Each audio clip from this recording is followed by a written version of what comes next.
Happy Friday, and thank you for joining me. It's 3 o'clock, you're tired, you're cranky, and all you want to do is to take a nap. Does this sound familiar? This happens to a lot of us. We feel our energy start to wane as the day goes on, and then we grab the coffee, we grab the sugary sweet things, or worse yet, we grab an energy drink. Now, while these things may help you for a short bit, there are consequences to those actions. From a sugar crash to not getting a good night's sleep for the next night.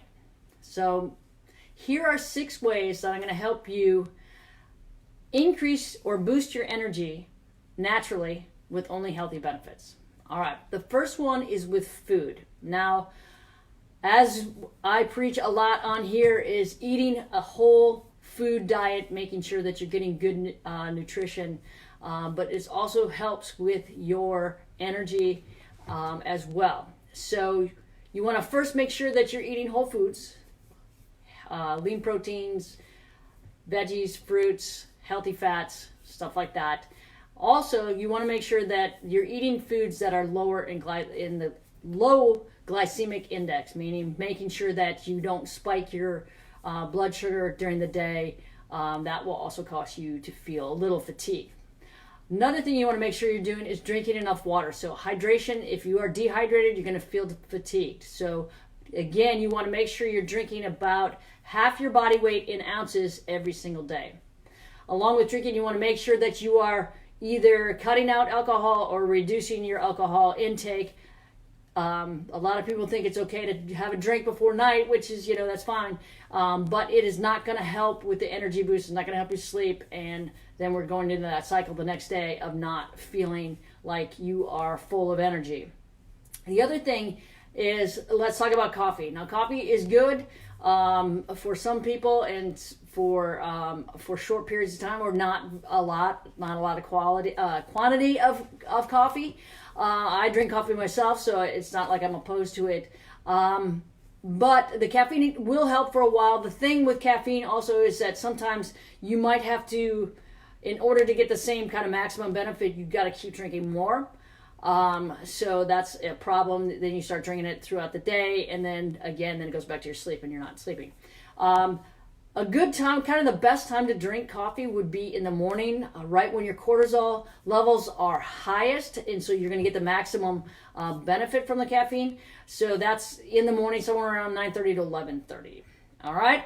So food is number 1. Number 2, of course, is going to be exercise. Now, this may seem weird that you're dragging, you're tired, and getting up to do some exercise is going to actually boost your energy instead of sapping it. Okay, so getting out, moving, even if it's just walking or getting your heart rate up just to start moving is going to definitely help and increase your circulation. Is going to help with that blood or the oxygen carrying capacity and help your circulation.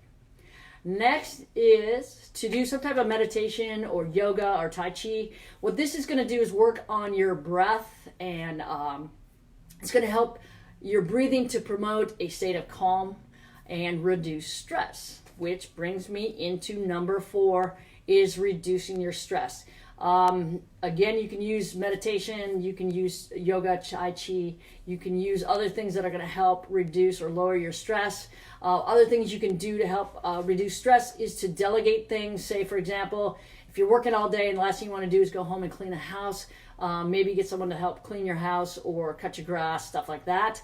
At the office, see if you can delegate some things to take some things off your plate so you're not totally stressed all the time. The other thing is when you're at the office, the fatigue or stress on your eyes, if you're in front of a computer a lot, every 20 minutes, you don't have to get up and move away from the computer, which is great. I mean, I would definitely promote that. But if you can't, if you're stuck at your desk, try about every 20 minutes to kind of divert your eyes to somewhere different or looking down and for a little bit of time so you're not getting that total strain on the eyes. So that's going to help with fatigue also and make you feel like you are not so tired. All right. Coming in. One more thing on the less stress is to prepare the night before so that you have a calmer morning. Get your stuff ready. If you're going to work out in the morning, get your stuff ready. If you are taking lunch to work or school or whatever, make sure you get that done the night before so that you're not rushing in the morning and you feel like you're doing 1,000 things and already your stress level is up. Okay? All right, let's talk about sleep. That's number 5. Sleep is super important. It's probably one of my favorite things to help people just feel great in general. Make sure we're trying to get 7 to 9 hours of sleep a night. The other thing I want to talk about sleep is to try not to snooze. Don't hit that snooze button. All that's really do is kind of get you in a really low state of sleep, and it's really not doing you any good. So you might as well, once that alarm goes off, get up, start moving, get your day going.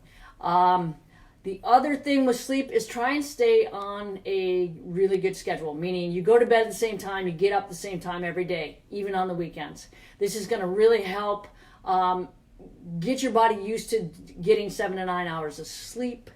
And then before we go to sleep, so that you do encourage to get a good night's sleep, no screens 30 minutes before you go to bed. Make sure your room is cool, and maybe do some meditation stuff. Get things out of your head. You can journal so that your brain is not racing when you put your head down on the pillow. All right, number 6, my favorite one probably is just to get outside. The fresh air movement is going to do wonders not only for you physically but mentally. There has been so much research on the benefits of being outside, and so even if you can get out, walk around your block, that's going to definitely promote that energy, and it's also going to give you a little boost of vitamin D. So those are my top 6 natural ways to boost your energy. As you can see, if you incorporate all 6 of these, you will also be living a healthier lifestyle. As you can tell, it is something that we preach here a lot. These 6 pillars of living a healthy life, or just being as healthy as you can just by doing all 6 of these. It's also going to help boost your energy. So I would like to know, what do you do to boost your energy during the day other than the ones that I have here? If you have some